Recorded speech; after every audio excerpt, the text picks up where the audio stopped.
Hello' মাই dear student, তোমালোকক আমাৰ YouTube চেনেললৈ স্বাগতম জনাইছো। আজি আমি আমাৰ ইউটিউব চেনেল অনেষ্ট লাৰ্ণাৰৰ যোগেদি তোমালোকক 10মান শ্ৰেণীৰ সাধাৰণ গণিতৰ নতুন গণিতৰ কেনেধৰণৰ পৰিৱৰ্তন হ'ল আমি আলোচনা কৰিম।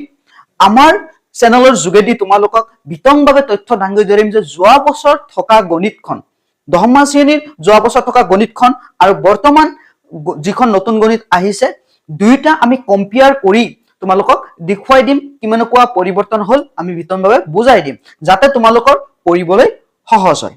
আমাৰ কালিৰ পৰা ক্লাছ আৰম্ভ হ'ব, গতিকে তোমালোকে সময়মতে উপস্থিত থাকিবা। আমাৰ হোৱাটছআপ চেনেলৰ লিংক ডিছক্ৰিপশ্যনত দি দিম, তোমালোকে হোৱাটছআপ চেনেলত জইন হৈ ল'বা, তেতিয়া কোনটো ক্লাছ কেতিয়া তোমালোকে সময়টো গম পাবা আৰামত, তেতিয়া তোমালোকে লিংকো তাতে পাই যাবা, তেতিয়া সময়মতে তোমালোকে ক্লাছত প্ৰেজেন্ট থাকিব পাৰিবা। আৰু আমাৰ চেনেলৰ যোগেদি তোমালোকক 10মান শ্ৰেণী আৰু 9মান শ্ৰেণীৰ গণিত আৰু বিজ্ঞানৰ বিতং তথ্য আমি বিতং ক্লাছ হ'ব, 100% ক্লাছ হ'ব। তোমালোকে একেবাৰে টিউচন নালাগে, ঘৰত বহিয়ে ক্লাছখন কৰিব পাৰিবা তোমালোকে। গতিকে আমি বলা ভিডিঅ'টো আৰম্ভ কৰোঁ। আৰম্ভ কৰাৰ আগতে যদি তুমি চেনেলখনত নতুন আহিছা, এতিয়ালৈ ছাবস্ক্ৰাইব কৰা নাই, কাষত থকা বেল আইকনখন ক্লিক কৰা নাই, তুমি কি কৰিবা, ছাবস্ক্ৰাইব কৰি কাষত থকা বেল আইকন ক্লিক কৰি তাতে থকা অল বটনখন টিপি দিবা যাতে নটিফিকেশনখন তোমাৰ তাত গৈ পায়।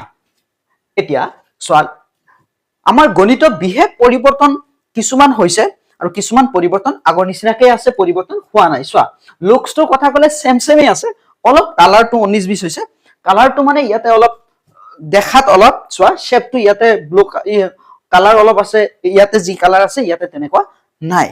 গতিকে বাকি চোৱা, ইয়াতে চাবা বিক্ৰীৰ বাবে আছে, এইটো চৰকাৰৰ পৰা দিয়া কিতাপ আৰু এইটো কিনা কিতাপ। গতিকে তোমালোকে যেতিয়া বিক্ৰীৰ বাবে যিটো কিনি ল'বা তাতে বিক্ৰীৰ বাবে লিখি থাকিব, আৰু যিটো তোমালোকে কিনি নলবা গভৰ্ণমেণ্টৰ পৰা পাবা এইটো তেনেকে লিখা নাথাকে, বিক্ৰীৰ বাবে লিখা নাথাকে, বিনামূল্য লিখা থাকিব বা এনেকুৱা থাকিব। চোৱা, এতিয়া তাৰ পিছত তোমালোকে মেইন বস্তুটো কি চাবা।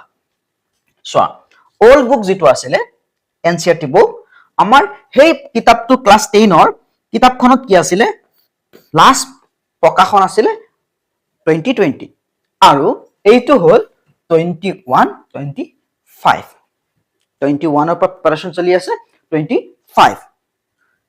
এতিয়া চোৱা, ইয়াতে চাবা এটা বস্তু, এইটো ফ্ৰী গভৰ্ণমেণ্টৰ পৰা দিয়া কিতাপ আৰু এইটো হ'ল কিনা কিতাপ। এতিয়া তুমি নতুন কিতাপটো গভৰ্ণমেণ্টৰ পৰা দিবই, আৰু যিয়ে কিনি ল'বা তাতে ৰুপিজটো লিখা থাকিব।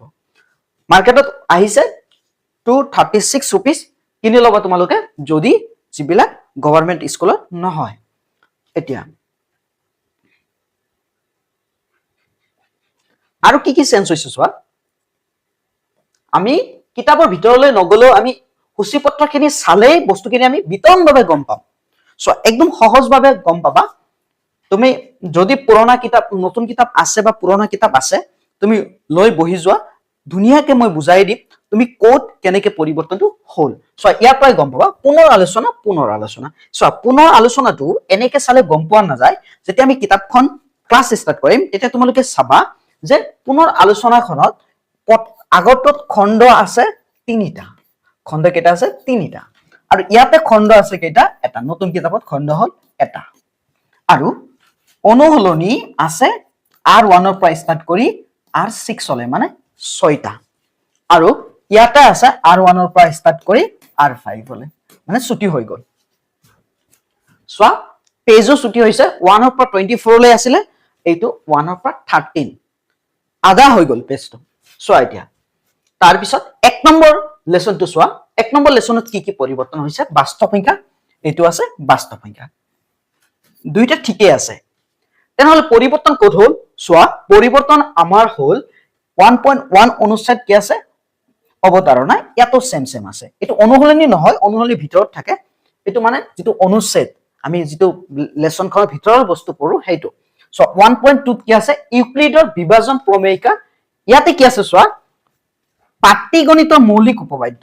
অৰ্থাৎ চোৱা, 1.3 অনুচ্ছেদৰ পৰা পাটীগণিতৰ মৌলিক উপপাদ্য, মানে তোমালোকে এটা অনুসলনি ইয়াতে নাপাবা। কি নাপাবা? ইউক্লিডৰ বিভাজন প্ৰমেয়িকাটো, অনুচ্ছেদটো নাপাবা। আৰু তুমি কি নাপাবা?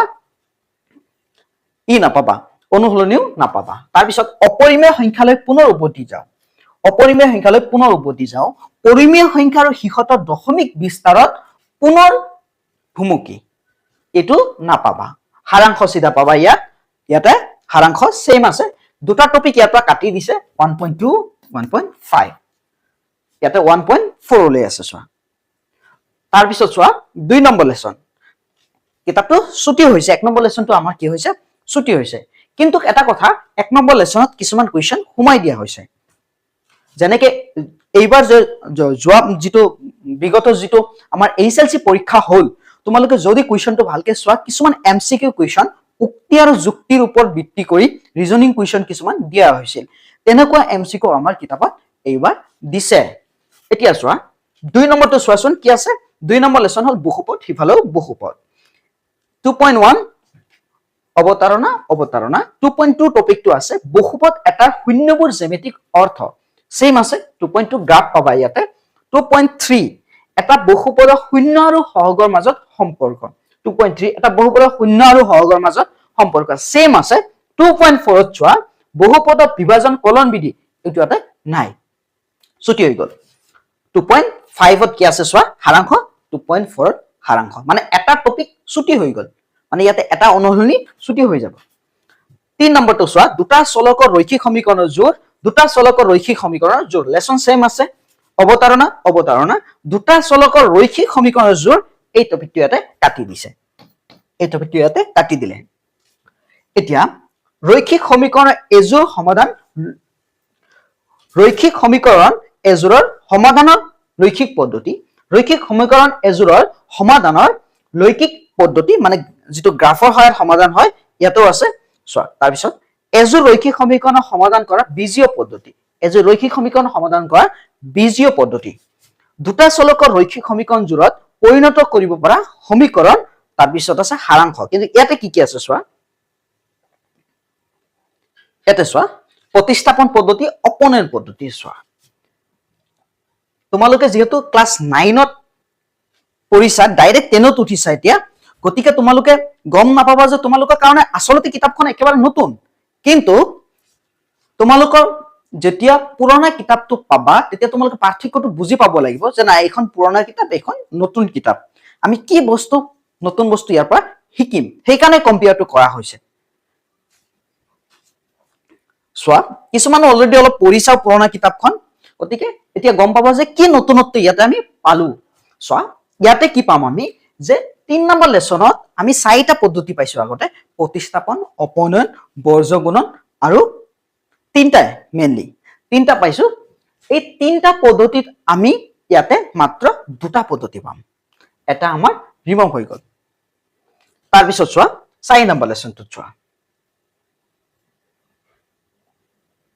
4 নম্বৰ লেসনটো চাবা কি কৈছে 4 নম্বৰ লেসনটো সো ওল্ড বুকত চোৱা পুৰণা বুকত মই লেফট সাইডত ওল্ড বুক লিখাই আছে ওল্ড বুক আৰু নিউ বুক বুলি আমি ডিডিছো মেনশন কৰি দিছো চোৱা এতিয়া 4 নম্বৰত চাবা দ্বিঘাত সমীকৰণ ইয়াতেও 4 নম্বৰত আছে দ্বিঘাত সমীকৰণ এতিয়া 4.1 টপিক আছে অবতাৰণা ইয়াতো সেম আছে 4.2 ত আছে চোৱা দ্বিঘাত সমীকৰণ ইয়াতে 4.2 টো আছে দ্বিঘাত সমীকৰণ 4.3 চোৱা উৎপাদীকৰণৰে দ্বিঘাত সমীকৰণৰ সমাধান উৎপাদীকৰণৰে দ্বিঘাত সমীকৰণৰ সমাধান সেম আছে 4.4 চোৱা বৰ্গ সম্পূৰণ পদ্ধতিৰে দ্বিঘাত সমীকৰণৰ সমাধান এইটো ইয়াতে নোপোৱা বৰ্গ সম্পূৰণ পদ্ধতি যেটো 4.3 ত আছিল অনুসলনি হেতু নাই টপিক নম্বৰ আছিল 4.4 অনুসলনি আছিল 4.3 হেতু উঠাই দিয়া হল এটো কি পালা তোমালোকে দ্বিঘাত সূত্ৰ পদ্ধতিৰে দ্বিঘাত সমীকৰণ সমাধান তোমালোকে এতিয়া পাবা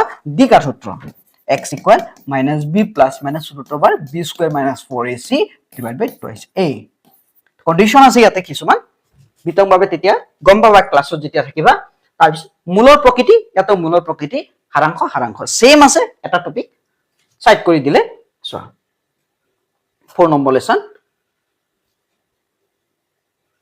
ইয়াতে এটা টপিক সাইড কৰি দি আনটো টপিক হুমাই দিছে কি হুমাই দিছে চোৱা দ্বিঘাত সূত্ৰ পদ্ধতিৰে দ্বিঘাত সমীকৰণ সমাধান একচুয়ালি ইয়াতে আগতে বৰ্গ সম্পূৰ্ণ পদ্ধতি আছে নহয় তাতেই দ্বিঘাত সূত্ৰটো হুমাই আছিল কিন্তু এতিয়া দ্বিঘাত সূত্ৰটো দি দিলে বৰ্গ সম্পূৰ্ণ পদ্ধতিটো সাইড কৰি দিলে।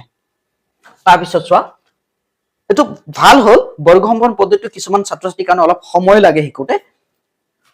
সমান্তৰ প্ৰগতি চোৱা 5 নম্বৰ লেসনত কি চেঞ্জ কৰিলে অৱতাৰণা ইয়াতো অৱতাৰণা সেম আছে সমান্তৰ প্ৰগতি 5.2 টপিক চোৱা সমান্তৰ প্ৰগতিৰ nতম পদ সেম আছে সমান্তৰ প্ৰগতিৰ প্ৰথম nটা পদৰ যোগফল সমান্তৰ প্ৰগতিৰ প্ৰথম nটা পদৰ যোগফল হাৰাংশ ইয়াতো হাৰাংশ সেম আছে ইয়াতে কোনো চেঞ্জ হোৱা নাই। তাৰপিছত চোৱা ত্ৰিভুজ 6 নম্বৰ লেসন কবিতৰ কাৰণে 6 নম্বৰ লেসন অলপ অংশ কাটি দিছিলে আৰু এইবাৰ এটো সংশোধন কৰি দিলে যে নাইকিয়া কৰি দিলে এইখিনি চোৱা অৱতাৰণা সদৃশ চিত্ৰ ত্ৰিভুজৰ সাদৃশ্য তলত যাব লাগিব অলপ চোৱা এতিয়া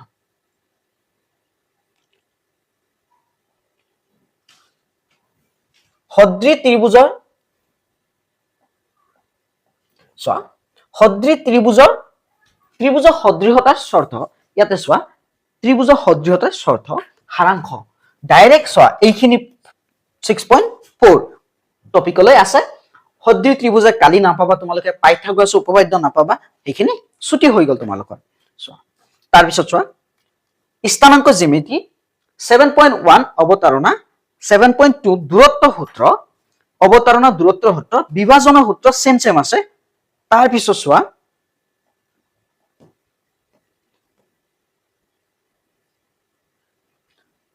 এতিয়া চোৱা ত্ৰিভুজৰ কালি আছিলে ইয়াতে চোৱা বিভাজনৰ সূত্ৰ পিছত ত্ৰিভুজৰ কালিটো উঠাই দিলে তোমালোকৰ এটা টপিক উঠাই দিলে তোমালোকে এতিয়া ত্ৰিভুজৰ কালিৰ এটা সূত্ৰ আছিলে সেইটো এতিয়া নোপোৱা তোমালোকে।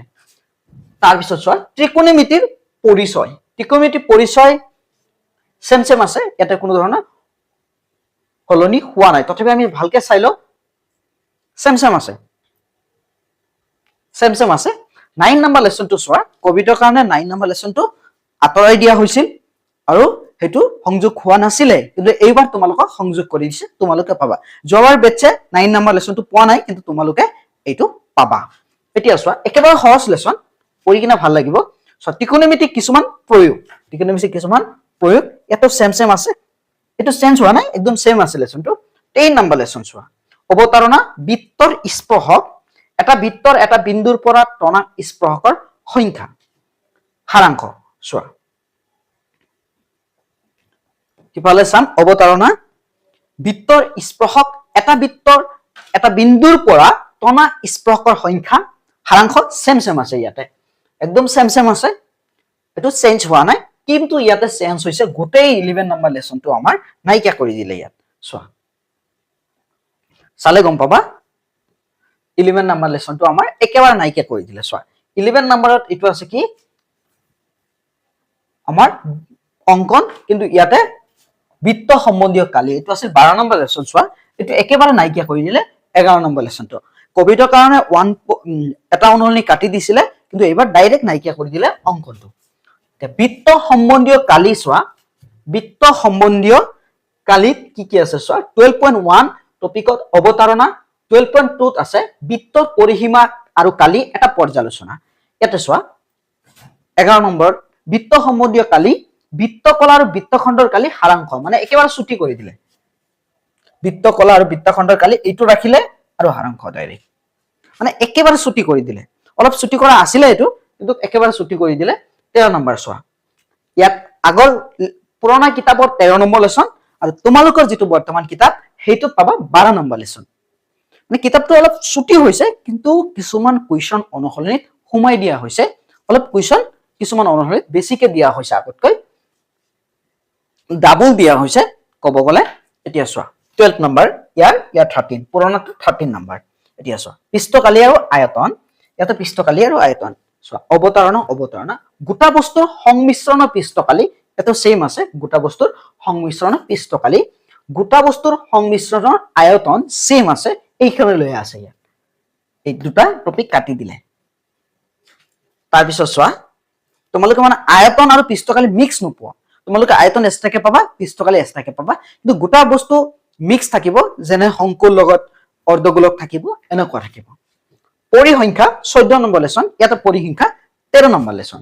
এটা 13 নম্বৰ লেসনত চোৱা অৱতাৰণা, ইয়াতে হল অৱতাৰণা, সংজ্ঞাবদ্ধ তথ্যৰ মাধ্য, সংজ্ঞাবদ্ধ তথ্যৰ মাধ্য, বহুলক, বহুলক, তাৰ পিছত মধ্যমা, মধ্যমা ঠিকে আছে, কিন্তু এই টপিকটো ইয়াতে কাটি দিলে যে সঞ্চয় বাৰম্বাৰতা বিভাজনৰ লৈখিক ৰূপ ইয়াতে কাটি দিলে, মানে তিনিটাই মাধ্য, মধ্য আৰু বহুলক তিনিটা একেলগে ওলাব লগা হয় কেতিয়াবা, যে মাধ্য, বহুলক আৰু মধ্যমা তিনিটা একেলগে ওলোৱা এটা সূত্ৰ আছিলে, সেইটো তোমালোকে এতিয়া নোপোৱা। তাৰপিছত চোৱা 15 নম্বৰ লেসন, ইয়াতে হল 15 নম্বৰ লেসন হল সম্ভাৱিতা, কিন্তু ইয়াতে 14 নম্বৰ লেসন হল সম্ভাৱিতা। সম্ভাৱিতা সেম সেম আছে, অলপ কাটি দিছে সম্ভাৱিতা, তথাপিও চোৱা অৱতাৰণা, ইয়াতে অৱতাৰণা সাৰাংশ ডাইৰেক্ট এটা তুমি কাটি দিলে, এটা অনুসৰণি, আগতে এটা অনুসৰণি আছিল, ইয়াতেও এটা অনুসৰণি আছে, কিন্তু আৰু ছুটি হৈ গল এতিয়া। নেক্সট চোৱা, ইয়াতে আছে লেসনৰ পিছত কি আছিল, পৰিশিষ্ট গণিতৰ কিছুমান প্ৰমাণ আছিলে, পৰিশিষ্ট 1, পৰিশিষ্ট 2, কিন্তু ইয়াতে নাই, ডাইৰেক্ট আমাৰ কি আছে উত্তৰ ইংগিত, ইয়াতে উত্তৰ ইংগিত। কিন্তু ইয়াতে এটা বস্তু এড কৰিছে, বহুত ভাল বস্তু এড কৰিছে, কিছুমান এমসিকিউ, তোমালোকে এমসিকিউৰ কাৰণে এক্সট্ৰা কিতাপ পঢ়িব নালাগে এতিয়া, তোমালোকে এক্সট্ৰা কিতাপ পঢ়িলে ভাল, কিন্তু কিতাপত যথেষ্ট পৰিমাণৰ এমসিকিউ শৰ্ট কুৱেশ্যন এইবাৰ দিয়া আছে, আৰু কিতাপৰ লেসনৰ একেবাৰে শেষৰ পিনেও এমসিকিউ দিয়া আছে, ধুনীয়াকে তোমালোকক দিয়া আছে। যদি মই তোমালোক কিতাপটো দেখাও, চোৱা কিতাপখন মই দেখাই আছো, দেখালে গম পাবা, এনেকে সাপোজ 1 নম্বৰ লেসনখন চোৱা, চেপ্টাৰ ওয়াইজ চোৱা এমসিকিউ দিয়া আছে, চোৱা যদি তোমালোকে চোৱা দেখা পাইছা নিশ্চয়, ইয়াতে চোৱা এমসিকিউ দিয়া আছে, সেকশন বি দিয়া আছে, এনেকে প্ৰতিটো লেসনত তোমালোকৰ কুৱেশ্যন বিলাক দিয়া আছে। মুঠতে কিতাপখন এইবাৰ পঢ়ি কিনে বহুত ভাল পাবা। এতিয়া শিথিল হৈছে কিতাপখন, আগতে অলপ চেদেলি বেদেলি আছিল কিতাপখন, এতিয়া কিতাপখন শিথিল হৈছে, পঢ়ি কিনে বহুত ভাল পাবা তোমালোকে। গতিকে নতুন 10ত উঠিছা তোমালোকে, নতুন বছৰ তোমালোকৰ কাৰণে, আৰু নতুন কিতাপ তোমালোকে পাইছা, গতিকে এতিয়াৰ পৰা পঢ়া আৰম্ভ কৰা, বহি কিনি লোৱা, কিতাপ সংগ্ৰহ কৰি লোৱা, আমি কালিৰ পৰা ধুনীয়াকে ক্লাছ আৰম্ভ কৰিম, তোমালোকে জইন হবা, আৰু কিবা অসুবিধা পালে লগলগ আমাক জনাবা, হোৱাটছআপ চেনেলতো জনাব পাৰা আৰু কমেন্টতো জনাব পাৰা। আজিলৈ এৰিছো, সবৰ সুস্বাস্থ্য কামনা কৰি আজি ভিডিঅ'টো সমাপ্ত কৰিছো।